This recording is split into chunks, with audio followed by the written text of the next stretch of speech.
Salut tout le monde, c'est FunnyFoot4 à l'appareil, j'espère que vous allez bien. Aujourd'hui on se retrouve pour la review du chapitre 12 de Hidden Zero. Encore une fois un bon chapitre.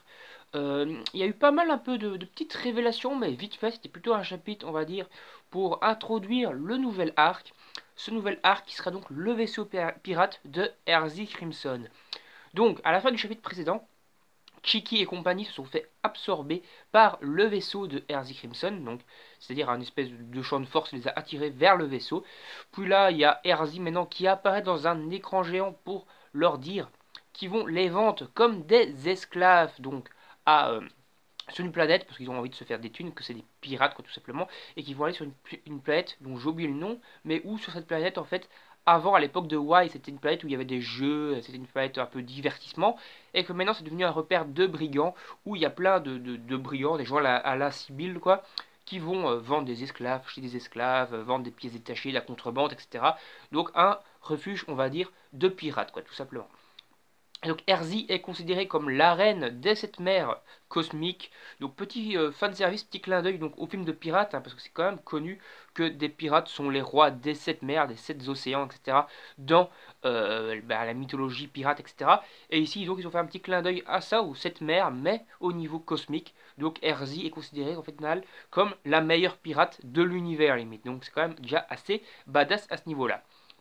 Après donc, il lance un petit défi au final, enfin plutôt Erzy lance un petit défi à Shiki, Shiki qui veut s'emparer de l'or de son vaisseau, elle dit ouais c'est cool, Shiki dit c'est cool, le vaisseau il est grand, on a besoin d'un vaisseau puissant pour aller voir Mother, on va aller voler le vaisseau carrément de Erzy, comme ça on pourra aller facilement voir Mother.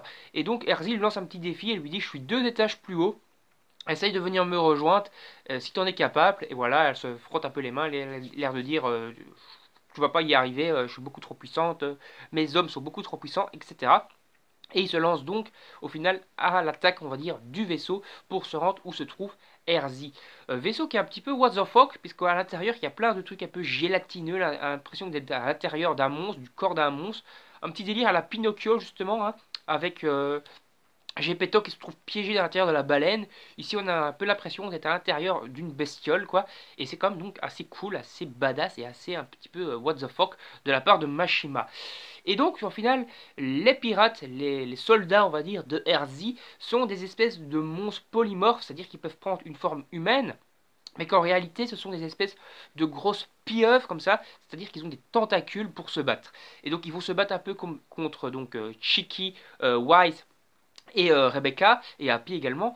Wise qui au final ne voulait pas les aider, il était même prêt à se vendre limite à aller du côté de Erzy etc. Donc un peu les trahir parce que il sentait qu'il était un peu dans la merde, donc il n'hésite pas à retourner sa veste lorsqu'il est un peu dans la merde. Finalement il dit ouais je vais aller vous aider Chiki etc. parce que j'ai envie d'un peu de botter les fesses, de faire une petite fessée à Erzy parce qu'au final donc Wise est un petit peu le tortue génial, on va dire, au niveau du caractère de Dragon Ball. Et ici, dans Hidden Zero, c'est un petit peu le tortue génial ou le Jiraiya de Naruto. C'est-à-dire, c'est un petit peu un gros pervers qui veut voir des boobs, plotter des culs et tout. C'est un gros pervers, quoi, tout simplement. Et il trouve que Erzy est complètement à son goût, et donc c'est pour ça, entre guillemets, qu'il veut la rencontrer. Alors, petit fanservice, Mashima repart un peu dans ses travers au niveau fanservice sexuel.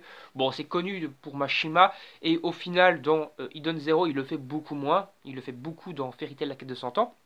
Enfin, Zero, il ne le fait pas trop souvent. Ici, il l'a fait.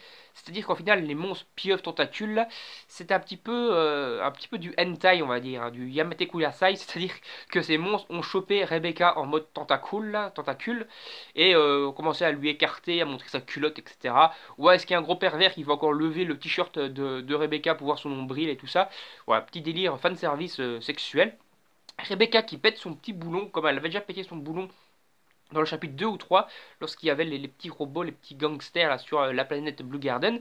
Ici, elle fait nouveau le Happy Gun, elle commence à flinguer tous les soldats, les pirates, en un coup avec ses Happy Gun.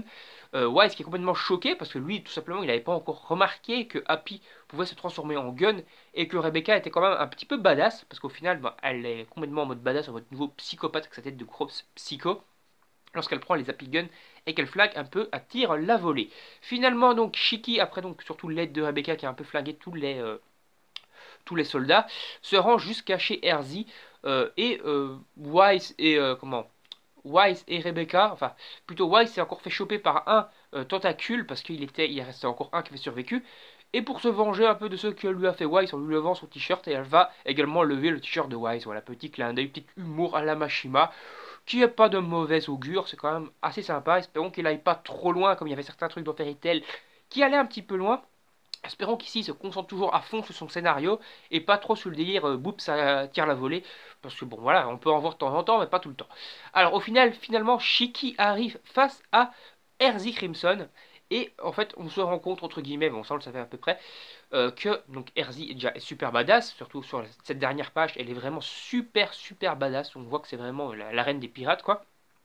Et elle dit tout simplement qu'elle l'attendait donc Shiki, et d'ailleurs, elle fait une petite référence pendant le dialogue un peu précédemment au grand démon, c'est-à-dire au grand-père de Chiki.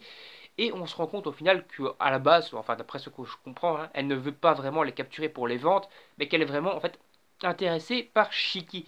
Et je suis d'ailleurs occupé à me demander, est-ce que Erzi Crimson, qui semble connaître le grand démon, etc., ne serait pas la sœur de Shiki? Ça pourrait être assez intéressant que Erzi soit la sœur de Shiki. Ça pourrait être assez cool et ça pourrait permettre d'aller assez loin un peu dans le délire.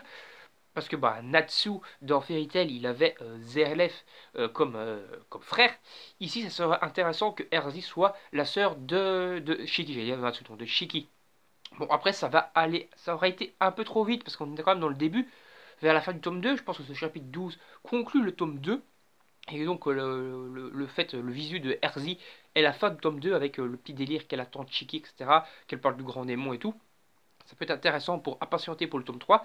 Mais si la sœur de. Enfin si elle est la sœur de Shiki, ça aurait quand même été un peu vite. Parce qu'on sait que Natsu est le frère de Zelef, mais quand même bien tard. Je crois qu'on sait ça vers le chapitre 400 ou un truc comme ça.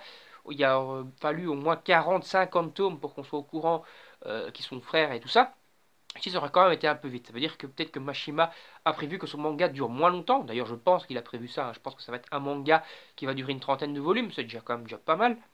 Mais que ça sera moins que Fairy Tail. Parce que je pense qu'il va vouloir vraiment un peu condenser tous plus en moins de tomes. Quoi, qu'il va vouloir faire moins de tomes, soit de pas trop s'éparpiller. Parce que en fait, les gens qui critiquent Fairy Tail, c'est parce qu'il y a quand même beaucoup de trucs qui s'éparpillent un peu partout sur la fin, à cause que bah, il a été trop loin. En fait, il a fait 63 volumes, mais il aurait pu condenser ça, à mon avis, en 55-50 volumes, et en retirant 13 volumes un peu inutiles, et ça aurait été une œuvre parfaite. Dans Fairy Tail, il y a quand même quelques longueurs. Ici, s'il arrive à couper toutes les longueurs et à faire un manga avec une très bonne histoire qui se suit, qui se tient en 30 volumes, ça pourrait vraiment être le futur Dragon Ball au niveau des ventes, le futur One Piece, et ça pourrait être très intéressant pour la part de Hiromashima, et je sais qu'il en est capable. En tout cas, encore un manga très bien dessiné, donc cette fois c'est pas comme la quête de 100 ans, c'est vraiment dessiné par Hiro Mashima, et franchement il dessine super bien le bonhomme, c'est toujours du très bon, du très lourd, et au niveau du scénario pour l'instant on est toujours dans du très bon, j'espère qu'il va continuer à aller vraiment vers le haut, et qu'il va pas retourner dans cette travers de certains délires de Fairy Tail, Fairy Tail qui était quand même très bon, hein, je ne critique pas Fairy Tail, mais il y avait quand même, comme je vous disais, certaines longueurs, certains trucs qui étaient complètement évitables, et j'espère qu'il ne le fera pas ici. Donc voilà, n'hésitez pas à donner votre avis sur ce chapitre en commentaire. Donnez-moi également votre avis en commentaire sur ma vidéo en règle générale. N'hésitez pas à liker et partager la vidéo sur vos réseaux sociaux, comme ça d'autres personnes pourront venir débattre en commentaire avec nous. C'est toujours assez cool. N'hésitez pas également à vous abonner à la chaîne et à activer la petite cloche pour ne pas rater les prochaines vidéos. Salut tout le monde!